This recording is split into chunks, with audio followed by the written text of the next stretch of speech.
Cease fire खत्म होते ही middle east में एक बार फिर से जंग की आग भड़क उठी है।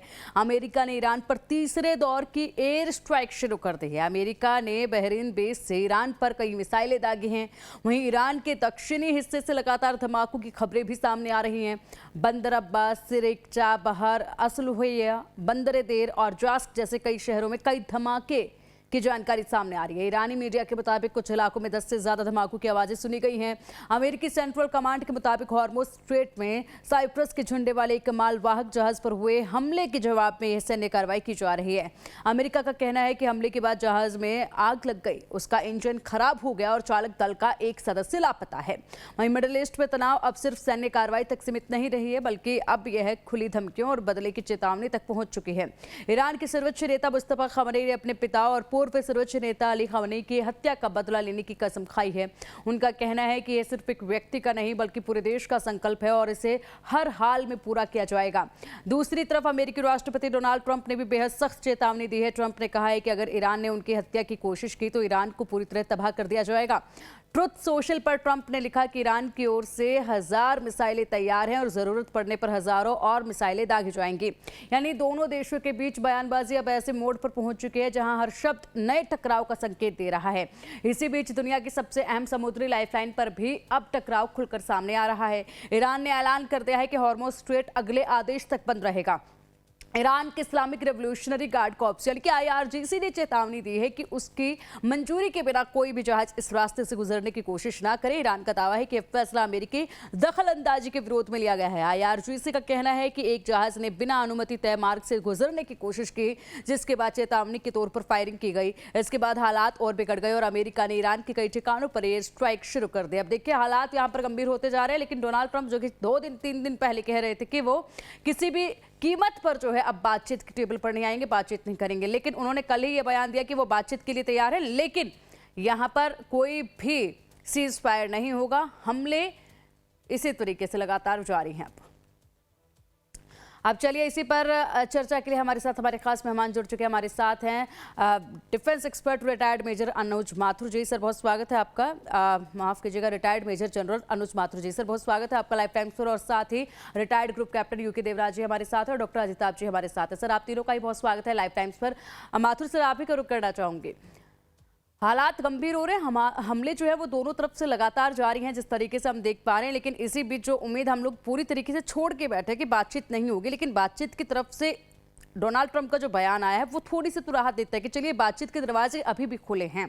लेकिन यहाँ पर जिस कंडीशन के साथ डोनाल्ड ट्रंप चाहते हैं कि हमले यूं ही बरकरार रहेंगे, सीज फायर नहीं होगा, हम पूरी तरीके से तैयार हैं मुंहतोड़ जवाब देने के लिए और अब आपको बातचीत करनी होगी। तो यानी कि अब प्रेशर ईरान पर इतना बिल्डअप कर दिया है अमेरिका की तरफ से, लेकिन ईरान इस कंडीशन में बातचीत के लिए आगे कैसे आएगा? किस तरीके से ईरान आकर मानेगा कि हाँ चलिए ठीक है, सीज फायर मत कीजिए, हम बातचीत करते हैं? क्या ऐसा संभव हो पाता है क्या?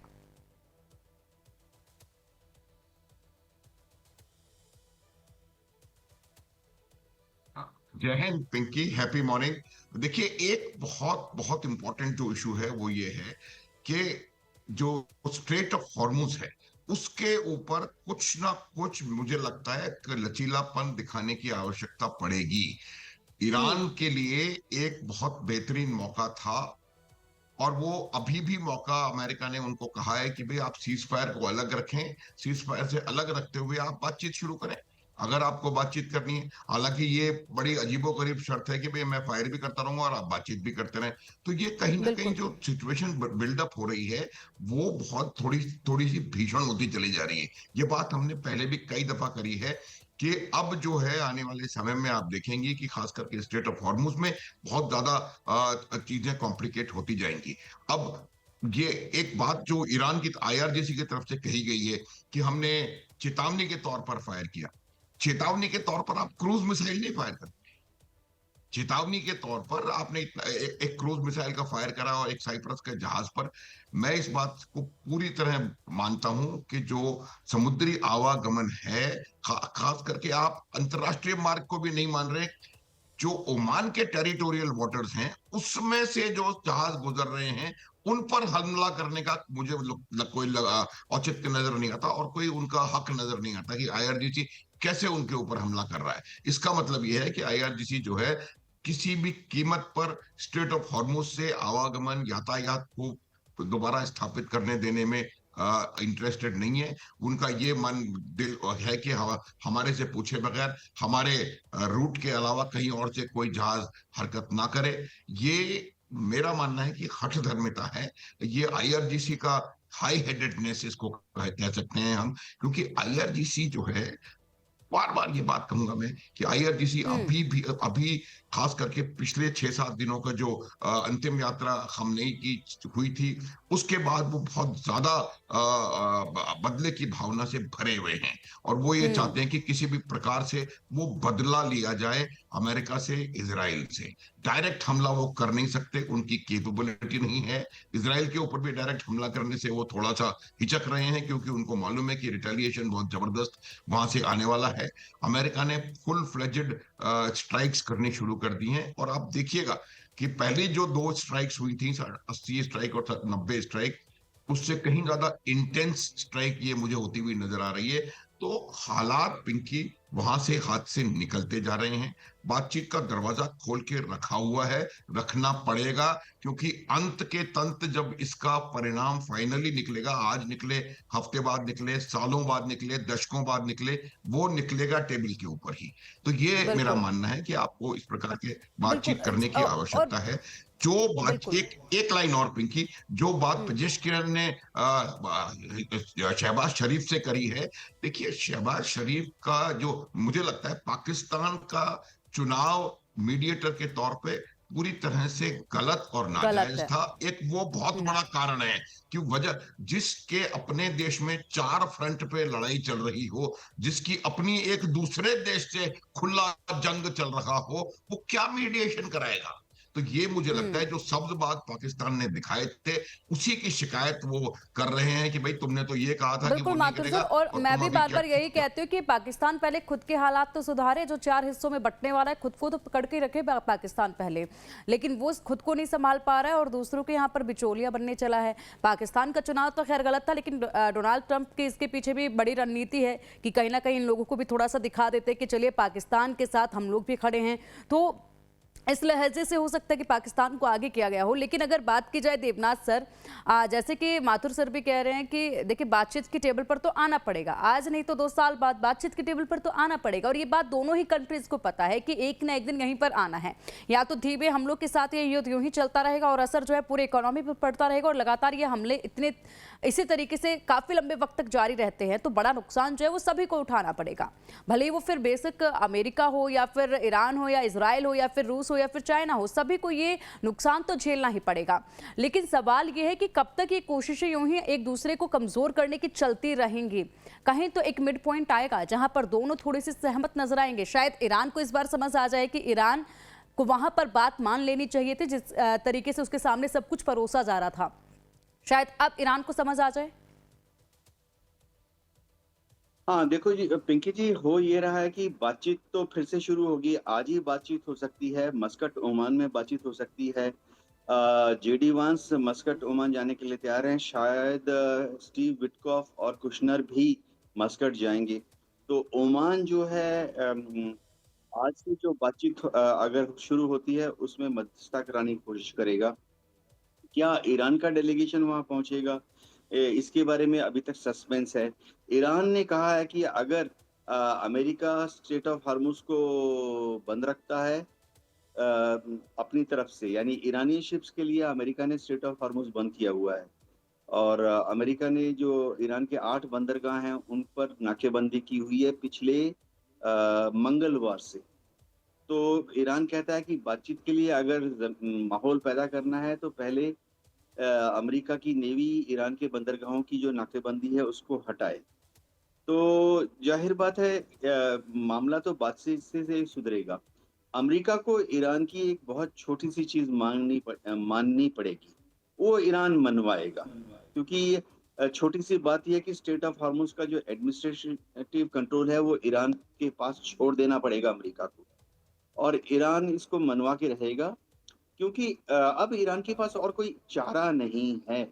अगर ईरान इन प्रिंसिपल ये मान ले कि स्टेट ऑफ हार्मुज इसी तरह से रन करेगा जैसे कि अंतर्राष्ट्रीय कानून कहते हैं, जैसे कि इंटरनेशनल मैरीटाइम ऑर्गेनाइजेशन के कानून कहते हैं, तो ईरान के हाथ में जो लास्ट लीवर है मैनिपुलेशन के लिए ताकत, वो चली जाएगी।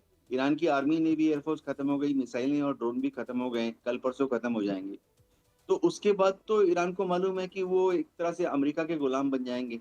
अमेरिका उनके ऊपर, इजराइल ईरान के ऊपर पूरी तरह से हावी हो जाएगा। तो जैसे कहते हैं, डूबते को तिनके का सहारा। ईरान की मनोभावना ये है कि अगर उसने स्ट्रेट ऑफ हार्मुज का एडमिनिस्ट्रेटिव कंट्रोल अपने हाथ में नहीं किया रखा, तो फिर वो नगण्य देश बन जाएगा पश्चिम एशिया में।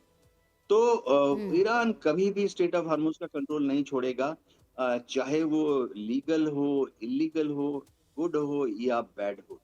वो और वो ठीक है। मांग कुछ नहीं रहा है। देखिए, जितने शिप्स जा हाँ। रहे हैं वो किसी से जितने शिप्स को ईरान ने परमिशन दी है, वो अभी फिलहाल टोल नहीं मांग रहा है। और एक और चीज है कि जितने शिप्स को उसने जाने की परमिशन दे दी है, वो तो ओपनली कह रहा है कि अपना ट्रांसपॉन्डर ऑन रखो और जाओ। तो इससे हम्म। बड़ी सहूलियत और क्या है? देखिए, फर्क मैं बताता हूँ पिंकी जी, नियत की। अमेरिका जब हम्म। शिप्स को छुप-छुप के निकालने की कोशिश कर रहा है, तो वो घोस्ट शिप बन के जाते हैं, अपना ट्रांसपॉन्डर बंद कर देते हैं। जबकि ईरान कह रहा है कि जाओ, हमसे परमिशन लो और जाओ, ट्रांसपॉन्डर ऑन रखो, खुशी-खुशी जाओ। टोल टैक्स भी नहीं माँग रहा है फिलहाल तो। तो हम्म। अमेरिका को ईरान की ये बात माननी पड़ेगी। मैं ये नहीं कह रहा कि ईरान सही है, इसीलिए अमेरिका को इस बात को मानना पड़ेगा। देखिए, देखिए जी, अंतर्राष्ट्रीय डिप्लोमेसी में एक चीज बहुत क्लियर है, जो कि हम गली मोहल्ले के लोकल पॉलिटिक्स से जानते हैं।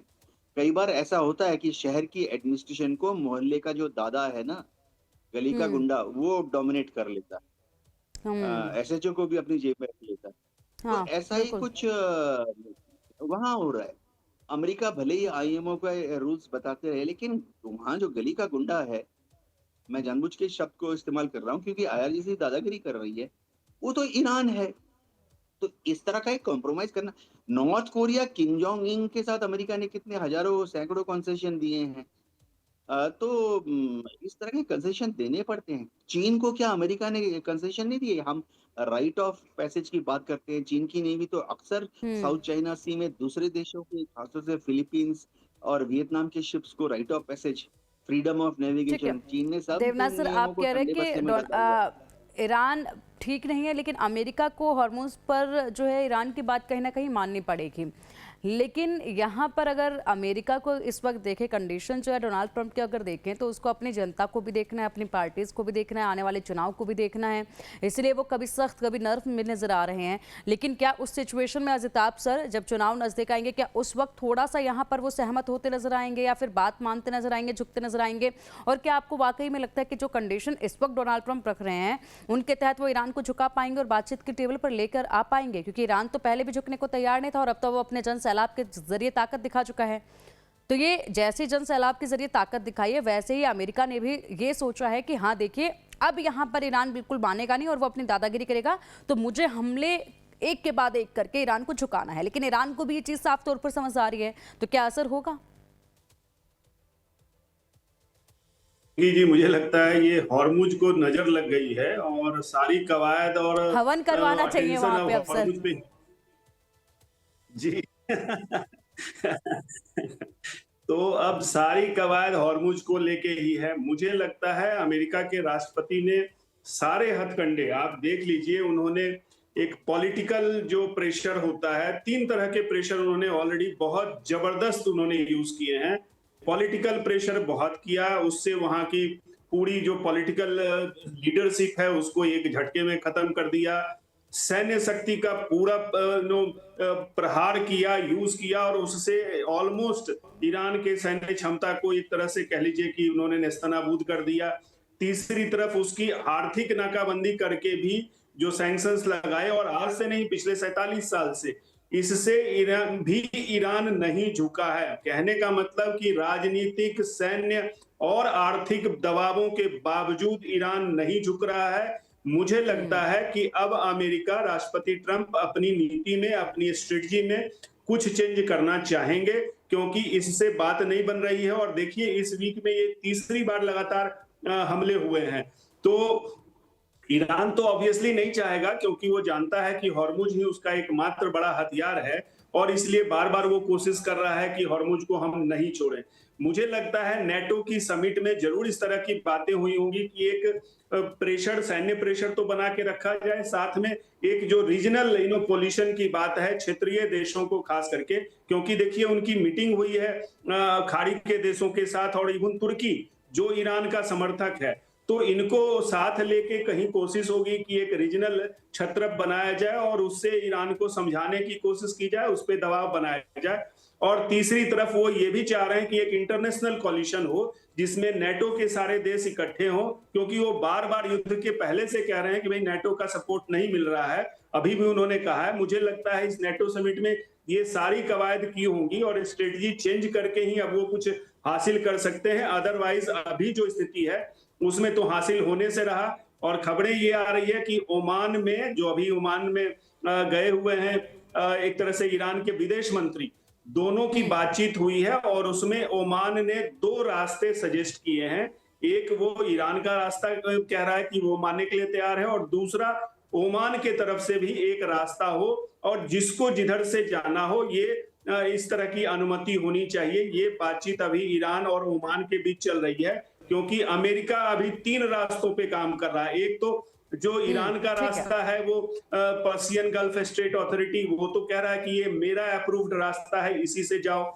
अमेरिका ने इस बीच ओमान के रास्ते से एक नया रास्ता खोल दिया है। और मैं माफी के साथ आपको रोकना चाहूंगी। और अब एक बड़ी खबर सामने आ रही है, युद्ध भूमि से हॉर्मुज के पास कंटेनर शिप पर बड़ा हमला हुआ है। ओमान तट के पास जहाज को निशाना बनाया गया है। हमले के बाद क्रू ने लाइफ बोट के जरिए जान बचाई है। यूके एजेंसी ने यहाँ पर इस घटना की जानकारी साझा की है। तो हॉर्मुज के पास ये बड़ा हमला हुआ है। ओमान तट के पास जहाज को टारगेट किया गया है और निशाना बनाते हुए इस पर हमला किया गया है। इसकी जानकारी यूके एजेंसी ने साझा की है। हमले के बाद क्रू ने लाइफ बोट के जरिए अपनी जान बचाई है। तो लाइफ बोट के जरिए क्रू ने अपनी जान बचाई है। बड़ा हमला ये हुआ है। चलिए अब हमारे मेहमानों का